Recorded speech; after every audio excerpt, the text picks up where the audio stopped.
Santé Canada donne le feu vert aux porcs génétiquement modifiés, mais il n'y aura pas moyen de savoir si on en achète ou pas. Là, on dit aux gens qu'il va y avoir du porc génétiquement modifié ces tablettes qui ne sera pas identifié puis qu'on ne verra pas la différence. D'un côté, je suis content que ce soit approuvé. De l'autre côté, je comprends l'inquiétude du consommateur à ce sujet. Est-ce que ce produit-là est toxique? Je ne pense pas. Est-ce qu'il y a un risque de dérive? Absolument. Il faut vraiment contrôler ce qui se fait. Si on a créé un porc génétiquement modifié, c'est pour lutter contre un virus, le SRRP, le syndrome reproducteur et respiratoire porcin. C'est la maladie numéro 1 dans les élevages de porcs en Amérique du Nord. Le virus peut causer des avortements. Il peut causer des problèmes de reproduction, des porcelets morts-nés ou même des porcelets qui vont naître vivants, mais très faibles. Au Canada, on estime que les dommages causés par ce virus s'élèvent à 130 millions de dollars par année. Pour créer ce porc, on n'a pas inséré de matériel génétique provenant d'une autre espèce, comme ce qu'on avait fait pour le saumon génétiquement modifié il y a quelques années. On a plutôt utilisé ce qu'on appelle des ciseaux moléculaires.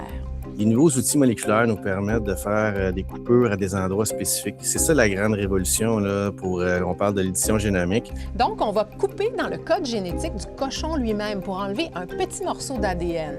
Santé Canada juge qu'au final, ça donne une viande qui est tout à fait sécuritaire, mais comment s'y retrouver au comptoir des viandes, savoir ce qu'on achète, ça sera pas si simple. Ça fait plus de 20 ans que les consommateurs souhaitent l'étiquetage obligatoire des OGM. On est inquiet de voir que Santé Canada continue à autoriser sur le marché des produits qui ne vont malheureusement pas être étiquetés.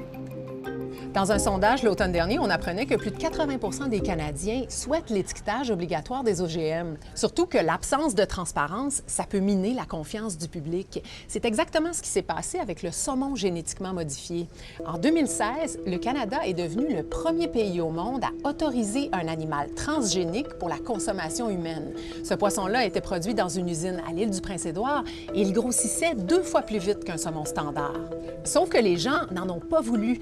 Et comme il n'y avait pas d'étiquetage, les grandes chaînes d'alimentation, face à la méfiance des consommateurs, ont décidé de ne pas en vendre. L'usine a fermé ses portes en 2024. Mais est-ce que faire une modification génétique, c'était la seule solution pour contrer ce virus? Est-ce qu'il va falloir faire de l'édition génomique pour l'ensemble de tous les pathogènes?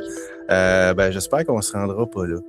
En fait, il y a des fermes qui arrivent à éviter la contamination de ce virus qui peut voyager sur des kilomètres dans l'air. Si vous avez des fermes plus isolées les unes des autres, qui ont des protocoles très stricts pour prévenir les maladies, qui ont une densité d'animaux plus faible aussi, comme c'est le cas dans les élevages biologiques, tout ça, ça peut aider.